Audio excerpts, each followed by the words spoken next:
Welcome, everyone, to another episode of Agency Life. Delighted to have across just a short distance away in Montreal, just a snippet, we have Sharon Koifman from DistantJob. Tell us, Sharon, all about the world of living in Montreal, having a team of 25, and how you started your business and what you do for people. Well, first of all, thank you for having me on the podcast. I really appreciate it. My history, I've been working in a remote environment and creating remote solutions for literally 18 years. I had a web hosting company before where I was in Montreal, the servers are in New Jersey, the support is in India, and literally been sitting myself in front of a computer, building companies since then.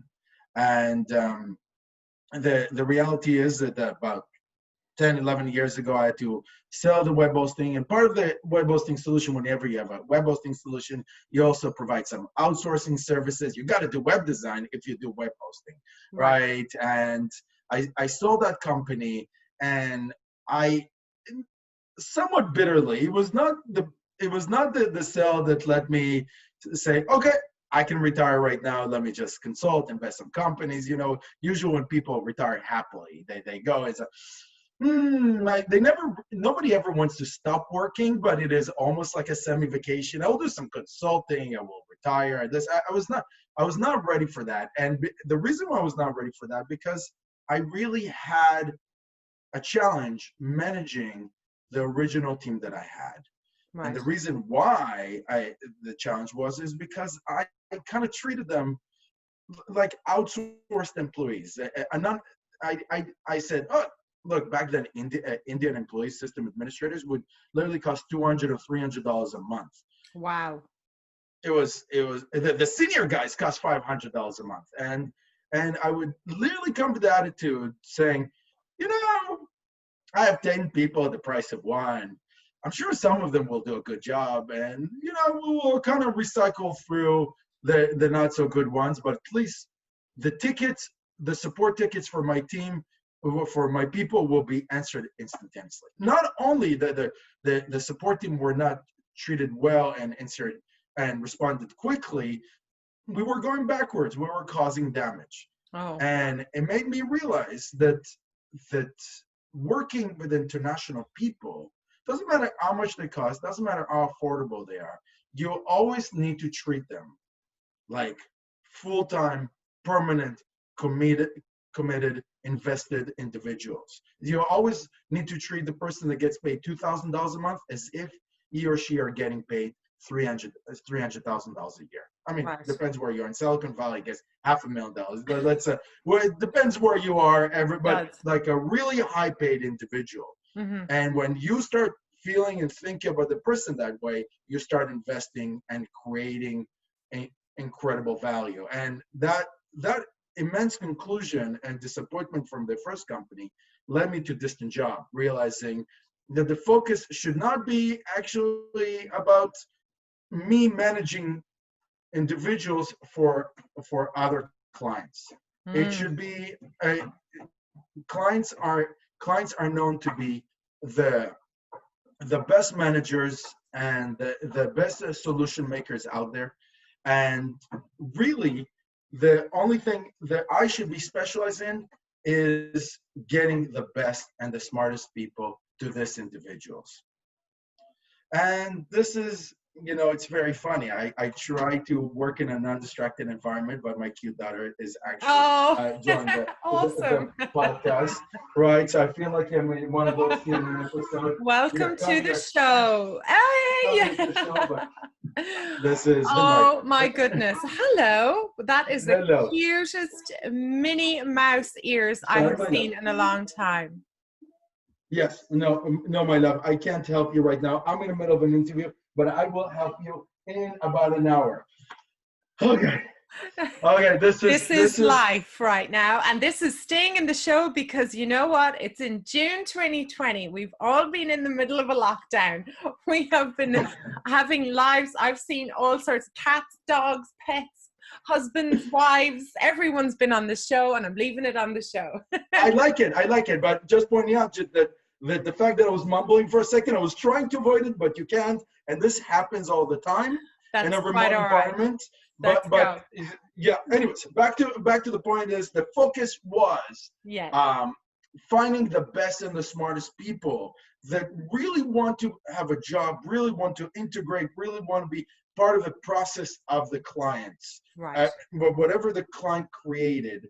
And like this, just beside the fact that we find some exceptional talent, the fact that they are committed and they're career oriented and they are ready to be part of the company will bring so much better results, even if they're mediocre. Yeah. Just the commitment, just the people feeling like they're investing in this company, they're investing in themselves. So and that's why I started DistantJob. Yeah, and they're not a freelancer mindset where they're like, oh, I'll just do this. They're actually looking to be part of a company or a project or a whole movement. That's their motivation, is even though they're not in the same country, which right now it's like you had a crystal ball. It doesn't matter. So if I'm a person interested in being on the books of DistantJob, what kind of person am I? The person, well, first of all, it's not about DistantJob. It's about what the client wants. Right.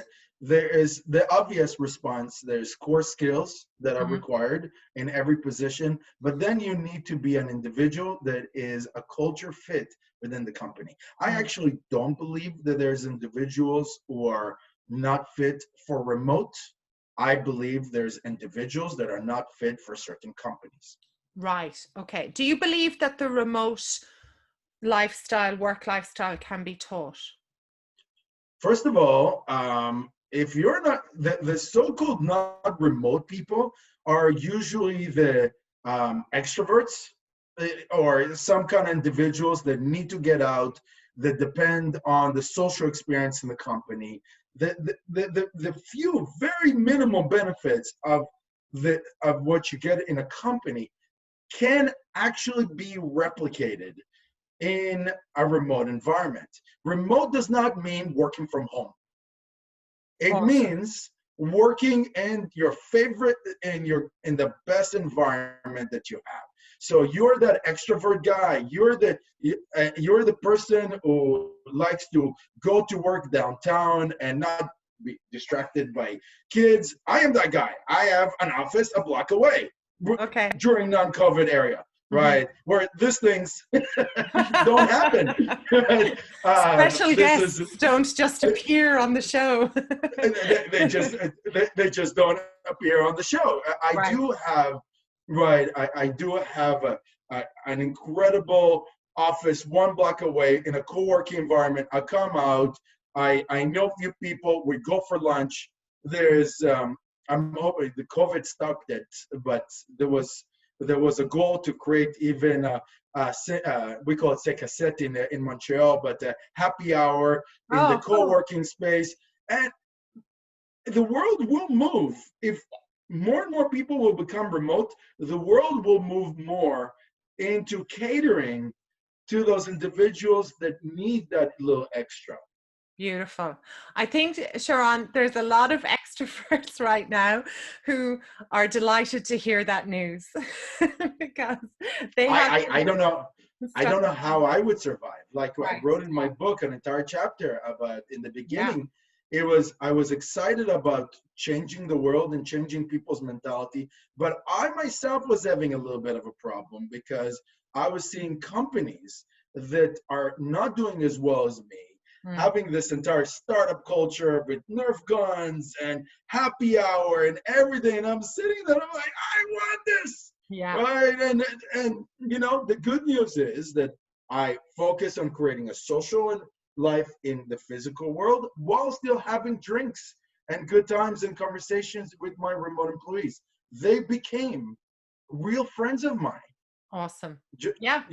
Yeah, but and So they're working with you, around you, but they're not in the same company. But you get the same benefits of having colleagues and you activity around you. so you get your colleagues virtually, you do the best that you can for them, and you get your physical people in a co-working Amazing. environment. Does Yeah, do you think then that this could be the savior of WeWork? this is well, the challenge is that WeWork is getting a lot of competition now, Right? right? But it could be the thing that saves our little WeWork friends. And maybe those Japanese investors might see some of their money back. I actually believe in WeWork. I believe in their vision. Yeah. I don't. If they survive this insanity, right? Because they're overinvested, they're Yeah, they did. Yeah. overrated. But actually, the co-working space that I go to is a private small co-working space. Right. Yeah. There'll be more More opportunities for that and creating a community. And if you have some spare office space, I think that's the future, isn't it? Maybe it's a blend of companies co-working and a nice mixture of both. absolutely. And certain companies create this hybrid environment. Mm. You go, you can come back, and even Google. I knew that the world has changed when Google made a decision to go hybrid. Right. Yeah. Right? Google gave up. Yeah. Google is, unfortunately, and I hope nobody shoots me from Google, but Google is the company that is known for this incredible campus and incredible culture, but at the same time uproots people from their communities and tell them, no, you come to work where I am, right? Yeah. And even they suddenly accepted, okay, maybe remote is fine with us. Yeah, well, I think we had a similar situation, not exactly to the same extent as San Francisco was experiencing, but something very similar happened in Dublin, where the sort of merge between an oversupply of short-term rentals from the Airbnb market, a lot of tech people coming in, not finding affordable space, having to live together. They didn't really want all these tech Huh. companies and these offices. We had like a mini problem that San Francisco had been experiencing over rates, all these offices being built up all over the place, which does seem to be going through a massive leveling right now. All the Airbnb places are back on the market, the rental market's easier to find rent, but at the same time now people don't need to live in Dublin because their office has said you don't need to be here until the end, this year. Google It's has said finished. it. Yeah. So If Google said it, if Facebook said it, well, they didn't say it 100% because they're not letting you go out of your city yet. They right. want that Yeah. hybrid experience. They want But them. but Yeah. but that's just a matter of time. Yeah. It's a matter of time. It's a losing battle now. Yeah. And the longer, I don't know how long this COVID will last. We know that the vaccine will take 2 years or 2 years and a half, if ever. But they're trying to create sooner solutions. The longer we will sit at home, the more comfortable we'll get with it, the more you're going to see how productive people are. It's pretty crazy. And again, I truly believe that anybody will be more productive in a remote environment. It does not necessarily mean home. That's right. Yes, I love. Well, that's a huge Yes, I forgot about those spaces that can open back up. Mm-hmm. If a company today, Sharon, has never ever gone and even thought about putting a job application up remote, they've always gone in the old-fashioned way. If a Mm-hmm. company is listening to this now, or specifically agencies, I work with a lot of agencies who have never hired remote. Now, they were able to move remote quite easily because they have a flexible mindset, they're young, they're growth orientated, so the physical move has been easy, but they haven't thought beyond that. What's the kind of things that a company or an agency or anyone who's thinking about hiring remote, what advice do you give them from DistantJob? So it's important that you define that they're open and flexible and looking forward to it because there's different advice for different type of companies, more conservative, more brick and mortar, and the flexible, open, let's change, why not, let's kick some butt kind of companies. The answer is much easier. Define clearly what you're doing right. Nice. Define your culture, define your processes. Now, culture is a cliche term that a lot of people like to use, and nobody really understands what culture is. Culture, by practical definition, not by dictionary definition, but by practical definition, is what keeps your company, what keeps your people connected to your company and to each other. What gives you the ability to have better teamwork and better attraction to the company. Right. I hope I didn't use too much cliches because I'm realizing. No, it's great. But, No, the that idea makes is sense. I think that's a great line. Say that again for me. What keeps your connected? the more upper level definition, distant job definition, is what keeps you connected to your company and keeps you connected to each other. What it means in practical terms is what activities and what solutions are you creating for better teamwork. Nice. That's really what culture is. It is. That's why you care about culture. You care about culture. A company that cares about culture is a company that cares about teamwork. They believe that they gain a lot more from teamwork. Right. So you need to define them. You need to put them on paper, right? Don't just memorize them. Sit down and brainstorm with your VPs, with your directors and everything, and just seize what defines it. After that, it's easy. It's not easy finding the perfect person. Right. There's certain companies that in the remote field who do 4 insane interviews and at different level of the companies to see if the person fits the culture and processes. Yeah. But at the end of the day, have the same expectation that you have from local employees and even more. Right. Because suddenly you open yourself to a massive pool of talent across the world. You have the opportunity to get pickier. Oh, and interesting. Yeah, that's true. You can widen the net and be pickier. That's very interesting. Yeah, you have the opportunity to be pickier. So just clearly define with your internal team, what is it that you expect? What defines your company? And what are your expectations? And just after that, the interview, it's going to be miserable for the candidate, but for you, it's going to be fairly easy. And I love miserable for the candidate. That's well, you're going to put them through the ringers. You probably might be a little bit more stringent because it is remote. You want to. It is remote. See how they're handling communication style and all of that. That's really cool. Sharon, you have not been sitting at home looking out the window waiting for things to change. What have you been up to that you can tell us? Well, I wrote a book. I'm very excited. You write a book. Tell us what. Yes. Tell everyone where the motivation for the book came from, and I've read it, so I'm going to ask you some. So I decided crazy enough to in mid-March to go on an all-inclusive vacation in Dominican Republic. Right. This was a little bit. I actually don't regret it. It was like the big last hoopla.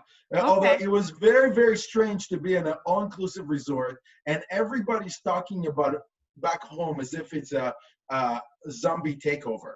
Right. It's like, what's happening at home? Because literally things were shutting down the day after I landed in Dominican Republic. Okay. All of Canada was starting to be shut down. We shut down the same time here in Ireland, mid-March. I remember clearly because Paddy's Day got cancelled. Oh, that is heartbreaking. It was heartbreaking. I love St. Paddy's in We're not over it yet. No, everyone's talking about this COVID thing and we're like, what? We had our Paddy's Day cancelled. What are you talking about? It's the worst. So you arrive in the Dominican Republic. 2 days later, they start shutting your country down. Yes.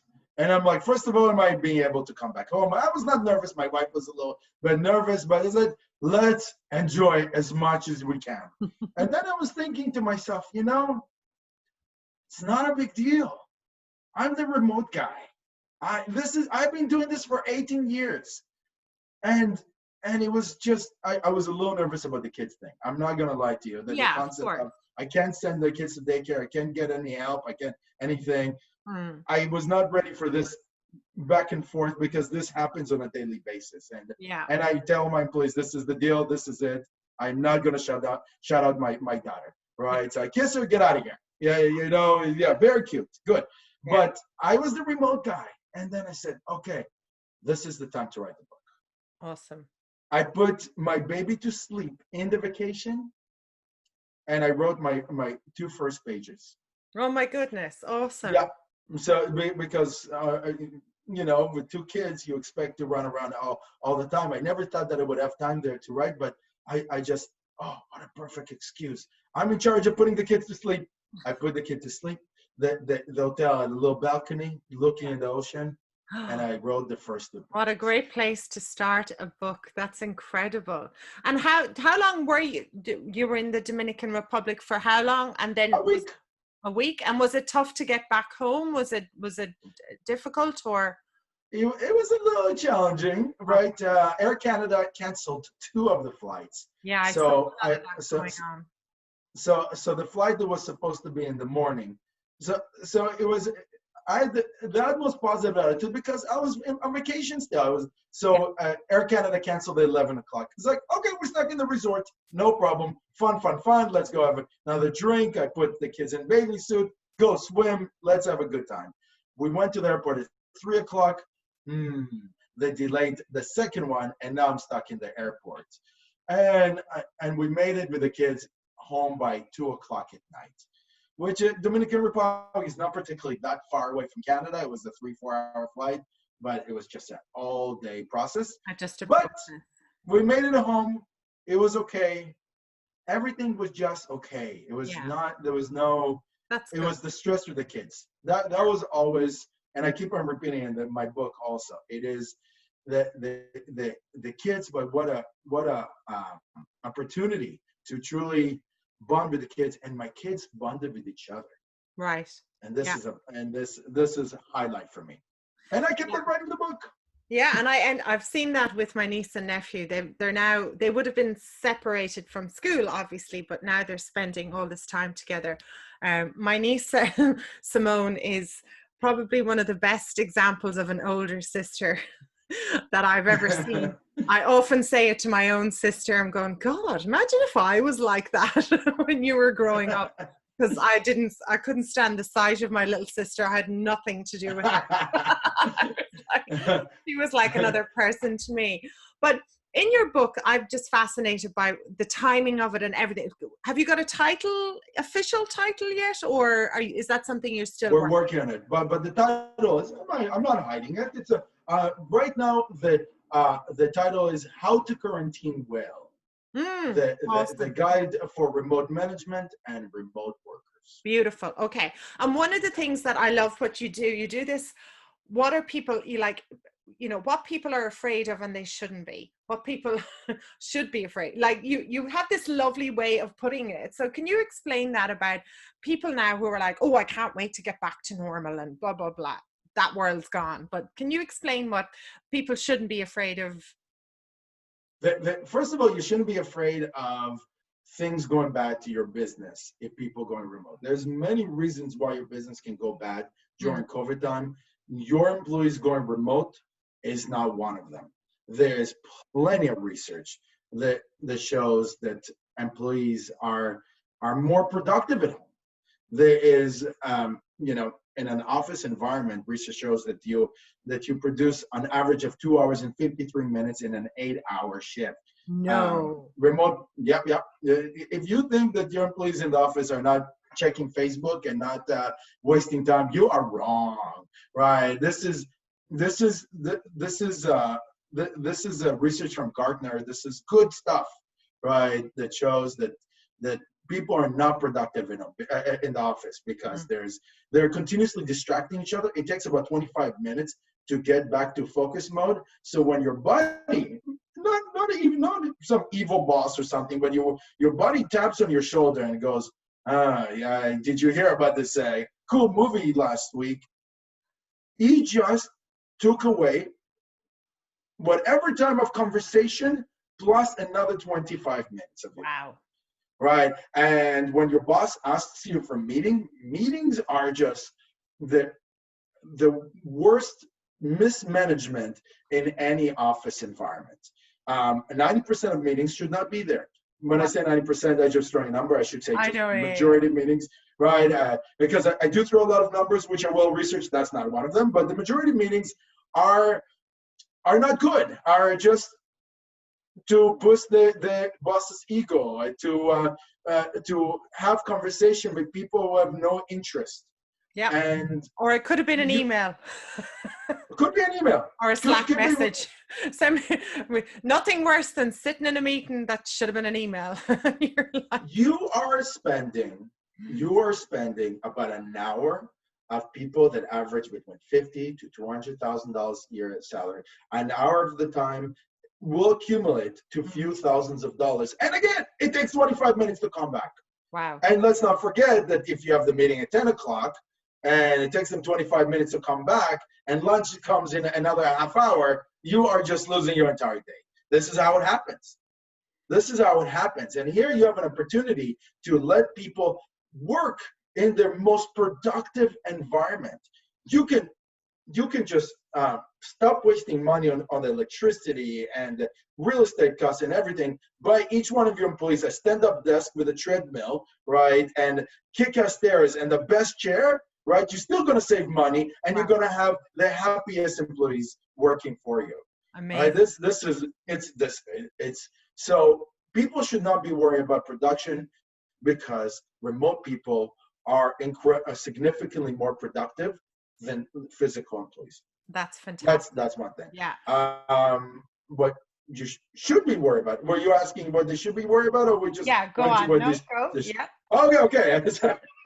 What you should be worried about? You should be asking yourself if you're an actual good manager, or you've been sitting around checking if your people typing on the keyboard all day. Yeah, that's a very good. That's what you should be worried about. That's what you should. And I think if you are uptight about it and you still haven't rectified in your head that this is how it's going to work, you have to ask yourself what type of manager you are, and what do you need to do in order to let go, and what are the results that you need to manage, so that in how those results are delivered, it's you need to balance that, right? You know, if you think about the old world, if you just go back and go, I'm trying to think about why did we end up here? Because for years I was driving to jobs, probably, I don't know, maybe it would have been about 14 years ago, I would have been driving to my job, looking around at everyone else in their car on their own.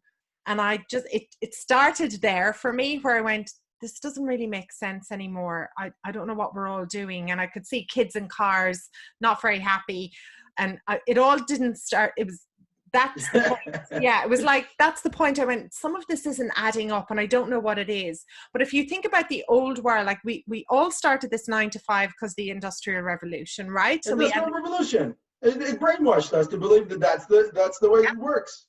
And we had the cubicles. And if you think about the old, you know, the 60s and 50s and all the old cubicles, and people would have gone in and not spoken to each other until the breaks and until the lunch. But then that all kind of got blended at the open plan office. So everyone's in the same place. And that was the worst. People went backwards. They went backwards. I remember 10 years ago, my friend was telling me about his accounting firm, that they made a decision to take everybody from the office and put them in cubicles so they get to be together. This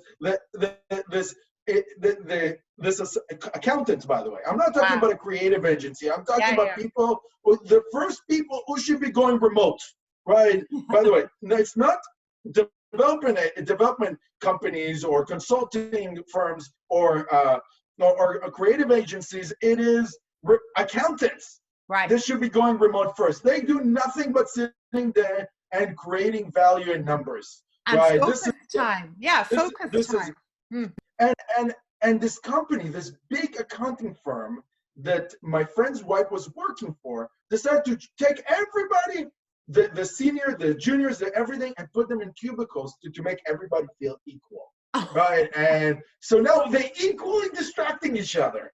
right? Perfectly well. So now your best performers are as unproductive as your juniors. Wow. Congratulations. Congratulations. What a revelation. I know it is phenomenal. Sometimes I feel like we're having this big kind of aha moment of, oh my God, the world was really not working very well, was it? And we're No. getting to rectify that. Really getting to rectify that. I know it's done a bit seriously, but at least we're starting here.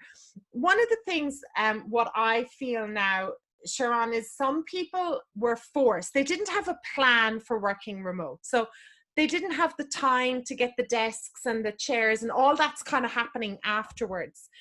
What we're seeing now is a couple of things that I'm hearing from agencies and from companies that they're struggling with.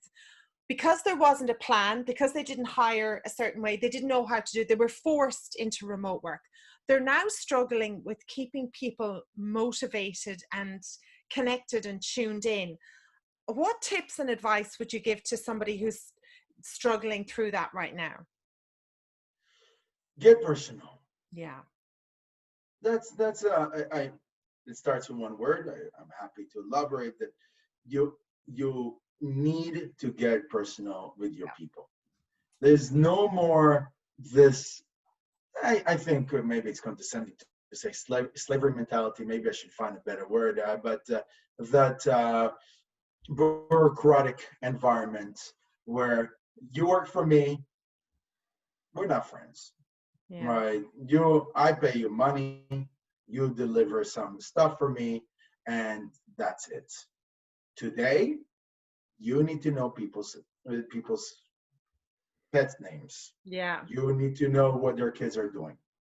You need to understand how their weekend is going, because in a physical world, in the physical office, people can have a certain check on each other. They see when somebody is falling apart, is getting burned out, is is just not doing right, is leaving early, something doesn't make sense. In the virtual world, in the remote world, you can only achieve that by communicating. You by making sure that you bring somebody on the screen. It's interesting. In the first few years of my career as a remote manager, remote boss, used to do everything through text and sometimes through voice. Because back then, not everybody had a webcam, and I didn't realize how big of a deal it was. Right. And I remember that my wife back then, my girlfriend, was asking me, do you know what your manager looks like? And I said, I don't remember. I don't remember. And from then on, I turned on the webcam all the time. That was 7-8 years ago. I turned on the webcam all the time, and the conversation completely changed. And I got to know the people in front of me. And part of it, I was not as lonely also. Mm-hmm. I suddenly started making friends, and that changed everything. That changed the motivation of the people in front of me. That changed my capacity to find out when an employee is burned out or not feeling well or ready for a change in opportunity. This intimate conversations that I started having, which I did not have before, which I did not even turn on the webcam, have changed everything. Yeah. And made me more intimate with the people that I would have if I would have been in a physical office. I mean, I'm a lot more intimate with the people that I work with than with the people in my co-working space. Amazing. Those people I go for lunch and everything, but yeah, but you don't know them as well as you know your own team. I think that's really great advice for people who historically have gone, I'm work person and then I'm, myself. They have two. no. Yeah, it's time. Sorry, I didn't want to interrupt. Yes, I love. Yeah, no, it's great. It's time to bring them together. Sharon, what kind of examples of that's a great advice about getting personal, understanding, and then you can help find out what's going on in the world. What examples of how these companies that do it really well, how do they keep the culture and connected? What sort of things that they do that is different? Like I think I've come from a different background, a smaller version of Google, but HubSpot, where culture was just a huge part. But culture generally meant pizza, beers, drinks. There was a physical, and it was an event. There was a party. It was a physical thing that we could see that would really help the culture, which we, you know, is incredible business. How do we change that to online? And have you got any things that you've seen, especially with the COVID, that people are getting creative about keeping culture alive, keeping it going? You got it too. Keeping culture alive is the most important thing in my book, in my physical book, in my mental book, whichever book you want to refer to. It is, you can't stop thinking about culture with remote, and there's no question about it that it's a lot more challenging. And if you function in a hybrid environment, like what is Google and Facebook are trying to do, that's not a big deal. You just make the event in the evening, you tell people to get off their ass and come join the party or the beer or the activity that is out there. There's no diminish in culture. But when you have a really distributed team like DistantJob does, you need to think a little bit outside the box. Of course, you bring people on Zoom, you start celebrating birthdays, drinks, parties, and everything. But that's where you start. After that, you want to play a lot of board games. We have a really great time in our company we play Cards Against Humanity, and there's a virtual version of it. Oh, right. Super. I have played that game. Awesome. Oh, it's a blast. You want to get people. So it's always concerned me that after I finish, one day when we're going to finish playing this game, somebody's going to sue me. But until that happens, right? Until that happens, the intimate connection that we are creating by being so silly and being so a little mischievous, it helps so much. We have on Slack, we have this app called Donut, which gets random two people in the company, and they have 15 minutes intimate conversation, getting to know each other, and everybody tells us what they learned. Because we have a small concentration around Ukraine and in Argentina, we do have dinners that we sponsor. So we try as much as possible to do the physical things when we can. Awesome. Yeah, when you can and when permitted. I think that's a really good one. I had heard of Donut before, which is a really good one. And another one that I've recommended for the companies I work with and the agencies I work is to set up a buddy system every month. So you'll partner maybe a person who's been in the company for a while with somebody who's junior, and they connect with each other, and they kind of look after each other. They might have a coffee, like they might check in with each other and go, hey, how are you? What's going on with you? Not the one-to-one manager style, but more of a, hey, how's it going? And they might have a coffee once a week, and just to connect and have that social bit, but it's a bit more organized. It's like a buddy system. I like it. I like it a lot. I mean, you really, so you want to come up with original stuff. Yeah. You really do, because you want, what I'm starting to see, that the drinks over birthdays is starting to get boring for people. Right. I thought that the happy hour mentality is for everybody. Of course, it's for me. I love it. I don't stop talking. And so is my VP and director of marketing, right? Which became personal buddies of mine. So we're literally having the same conversation, and we kind of decided, let's have drinks.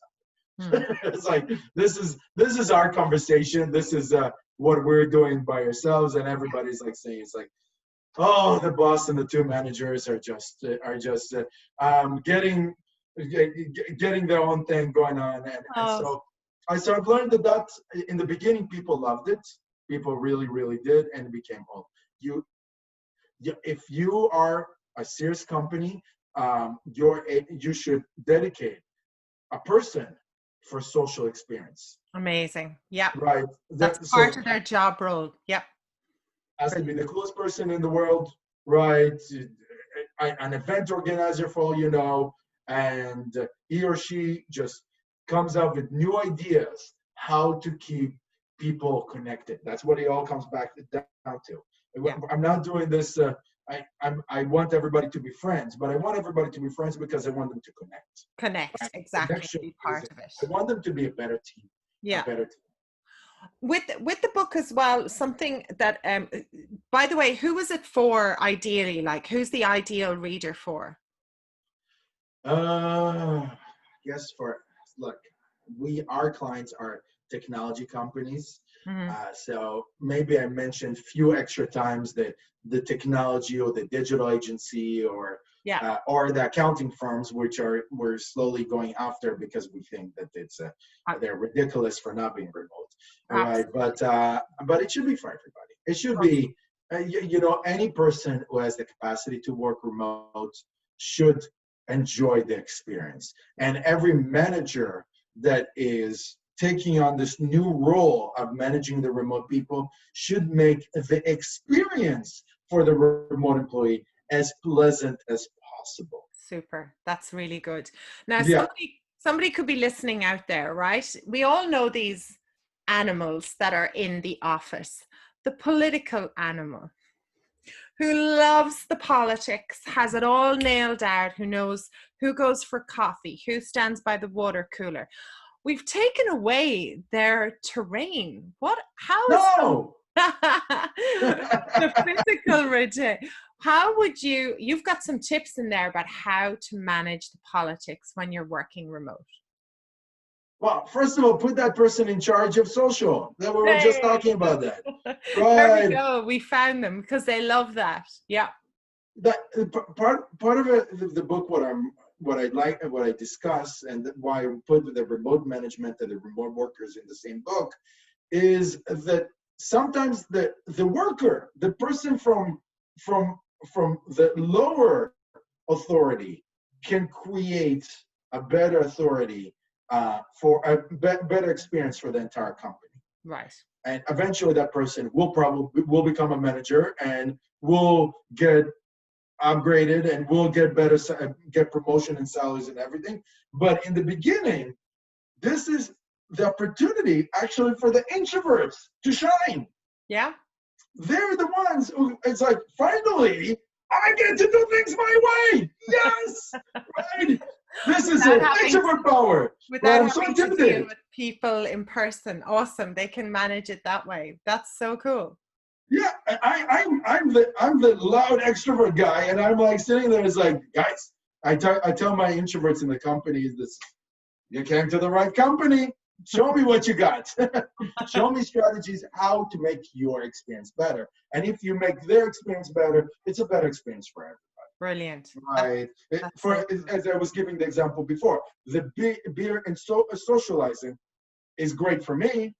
I enjoy it. It is my way to a little closer to have a pint in a bar, which I've been not permitted for the past 3 months, and it hurts. It does. Right, but it's not about me. So that person that understands the politics, that understand how the company works and everything, can translate everything to remote and do even a better job and be more valuable. Yeah, they'll know what events to do and who likes what and how to speak to everyone despite being away from the office. I think that's really a good one. You've just mentioned something there that you miss. So clearly you have flown around, and you miss going to a bar. What else have you missed about being in the forced lockdown? Well, so for me to survive, I need to socialize. This is a requirement. I'm an extreme extrovert, right? Not everybody fits on the same pie chart, but that was part of the policy when I got married. Is like, I am not stopping to hang out with friends. I am not stopping to go out. As a policy, even if my wife is tired, I drag her on dates, and she loves it after. But till I'm so tired, I was like, no, you're coming with me, right? I miss being able to take my wife on proper dates. Yeah. I mean, only now we're starting to find some ice creams to go, but I am actually not an ice cream guy anyways, right? But that's the only thing that is that is awesome and is open in the city, some of those Yeah. exceptional ice cream places, that's where we can go. But I miss dates. I miss socializing. I miss having a pint in a bar. Yeah. I miss going out and having good food. This is my lifestyle. I live in the city, and right now I have no idea why am I living in the city. I just Yeah. want to get out of here as quickly as possible because the city's just as good as a suburb right now. They're pretty empty. They're pretty empty feeling in the city without the people and the hustle and bustle. I know I've lived in certain parts of the world, and when cities are empty, like, you know, the business district or something, you know, on a Saturday you might go walk around, which is usually bustling.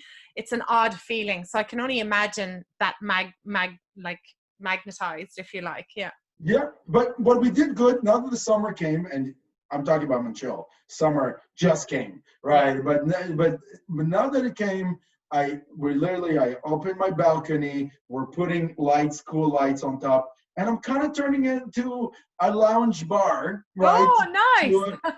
To yeah, to make that to replicate some of that experience, because when I say I give my wife full credits for this one. She knows how much I need this, so she's literally turning our backyard into a lounge bar kind of thing, and I get to invite one friend at a time at social distancing. But I Awesome. don't mind it. Oh But my God. You're it's so not like I'm making up with my friends. yeah, that's so perfect. I saw something really funny recently where there was so there's, you know, obviously when you go to a deli and you ask them to make you a sandwich, and you Mhm. get to choose what you want and all of that. I saw a girl had really missed this experience, so she went to the shop and got all the ingredients and set everything up at her house so that her mom could recreate the deli experience. I love that. I Oh, love that. she's in the kitchen and her mom's standing there like with a mask on and everything to make it look good. She's going, Oh, what can that I is get it. you? What would you like? And it was like making a sandwich and thank you. And she was like, it's a meal deal. You get to choose crisps and a drink. And she's like, oh, great. It was like, okay, that's where we're at right now. Your wife is amazing that she's recreated a bar for you. That's She's recreating a bar. I know that my cousin, her husband, on her 40th birthday, brought a chef with a mask into the house to recreate the restaurant experience for her 40th birthday. I would, do you know something? I might even do that myself because I am I, sick to the back teeth of cooking all my own dinners. yeah, well, I get catered, I get delivered and everything. I love But it. a real chef from a That's real amazing. fancy restaurant That's coming amazing. in, right? It's expensive, but it's a one-time You for the know what? 40th. It's worth Yes, it. it, We're all it really getting is. we're all getting super creative with our ideas and our things. I love it. As we come out of this and we're heading into what, I don't know, what is it? A new normal, a new world? Goodness knows. I've said it before. I'm preparing for aliens arriving. So yay. Like That's what I'm every getting excited about. every month something else Mhm. crazier and crazier. COVID is not the most craziest thing that is happening right now. Oh God. There's riots in the streets everywhere, Mhm. right? I know. And for good reasons. When Oh. did I ever say this? Good reason for riots. Totally It's good like, reason. Totally get it. Yeah. yes, I had a but it's few. still insane. No, it's just like what's happening next. But as we turn around and businesses start to come back and start to, you know, have maybe this hybrid, because yeah, I'm hearing a lot of that right now of the companies going, do we even need the office? And it's like so reassuring for you to say, yeah, you need to bring people together. It can't be like it if you've gone from working together to fully remote, the hybrid. What advice would you give to people as they're sort of making those decisions about what do they need next? So the hybrid is a different piece by itself, because there's this there's this balance. There's this click between the remote people. It's like high school again. It's the remote people and the local people, right? Yeah. And if you have an irresponsible manager or shitty manager, for lack of a better term, that That's we okay. are We're covered. trying to. Okay, good. So I mean, this is the biggest obstacle for all of this is the managers, right? Is that it's the biggest wake up call for a lot of shitty managers who thought that they were good at their job, and now there's a wake up call, and they're probably thinking in their delusional mind that, oh, they're not good because it's remote. No. Good managers are good remote managers. It is, but bad managers can survive in a physical environment and cannot survive in remote management. But what was I saying? What was the question was? As people are coming back, trying to figure out hybrid, what'll I do? In terms of a hybrid, you cannot live the remote people hanging. You want to be in a conference room, you better invest in technology. None of that little middle speaker in the middle. Implement Cisco networks where each person is a big screen, or introduce the telepresence robots where people can turn around. It's like, hi. And now there's this new owl webcam thing that turns around and you get to talk to people. Now you feel futuristic, you feel cool, you don't feel like you're just this person that needs to listen to on the speaker. I mean, there's something that I call the whatchamacallit effect, where people don't understand what frustrates them in their remote experience. So I call it the whatchamacallit effect. And I went and I researched what is a whatchamacallit effect. And it is the small things. It is the small distractions. It is the little scratchy noise. It's the latency in the conversation. It is things that make the Zoom conversation or the webcam conversation exhausting. It actually exhausts your brain. Yeah. And there's a lot of research that shows that the kids now that they're studying through Zoom are more exhausted because the technology is far from perfect. Yeah. We're not yet in the virtual reality meetings or the holograms. So we're depending on the Zoom, which is far from perfect, with horrible headset. The people don't invest in good headset, and it creates a frustrating environment. Even more frustrating is the opposite, where people are in a physical room and the remote person is like, what did he say? It's like, I can't hear. And then after that, it's like, fuck it. That is so interesting about the technology. I think that is a huge recommendation to really invest in that. The Zoom, and it's small investment. Yeah, it's a very small investment. There's nothing that will send me from 0 to 1,000 freaking rage than my Zoom freaking out. I'd like to think of myself, and I know people will probably laugh, I'm a pretty calm person, pretty cool.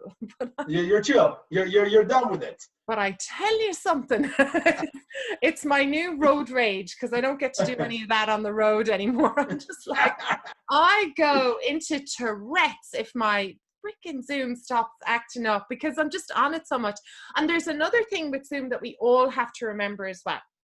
If you're in a physical meeting with someone, it's okay to maybe write a note, or you feel their presence, you can listen to them, and you can drift away.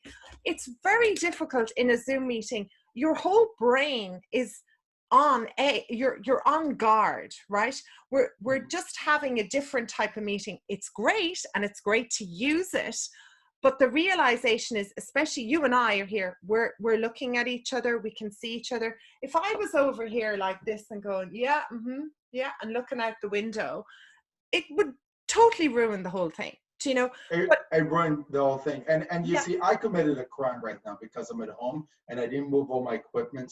The webcam is not good enough, and the light is not good enough. Even when I'm having a conversation with you, you're fantastic, by the way, right? You have a professional microphone and everything. I'm very proud of my headphones. The Jabra Evolve 75 transmit good audio, but it could be better, right? It could be better.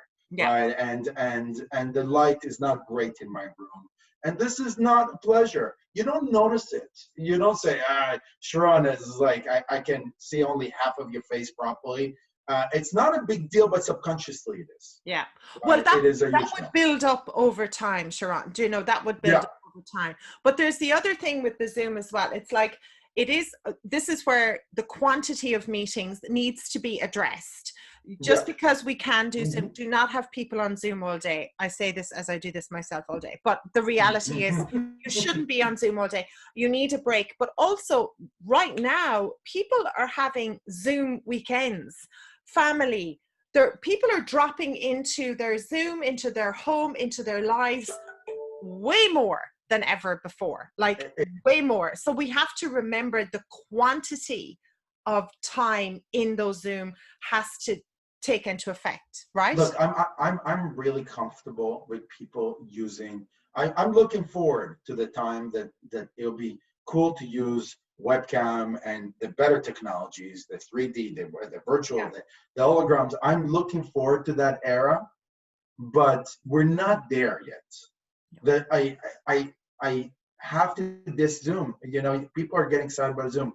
I love Zoom because it's easy, right? And that was a game changer 5 years ago when I discovered Zoom, way before other people. We did the research, and the appealing concept of not spending 10 minutes changing your microphone, fixing things. Oh, it doesn't work. With Zoom seems to be much easier. Not perfect, but easier. I don't know why it doesn't automatically recognize the system that works, but that's not the worst problem. The worst problem is that we still have latency. I mean, there's just nothing more annoying than I'm sitting there and telling a joke. It's like, hey, why did the chicken cross the road? Because it was chicken. And I see everybody like this.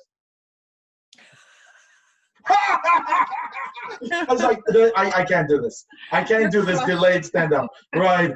I can't imagine being a stand-up on Zoom. That must be a nightmare. Oh my God. People laughing at different times and everything. So the technology, and I don't know why the technology is not fixed, because gamers actually synchronize with each other in perfection. Right. So that's an interesting thing, that the people, it's like latency cannot be fixed, but for some reason gamers don't have that problem. Interesting. Why do gamers have it? We must dig into that. That is definitely a thing. Sharon, how can people find you, and when can we expect to get our hands on the book and get into that as we wrap up another edition today? I'm hoping it's going to take a month. It's in with a professional editor right now.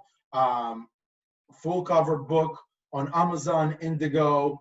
I don't see why they would say no once they have a professional book. It really is an amazing book that I put my 18 years of experience, my blood and sweat into this book, telling people all of my intimate failures and my success, and I really want people to get excited about remote. Yeah, because it is so much better for the world, as far as I'm concerned, if done right. Definitely. If done right. If definitely not, done right.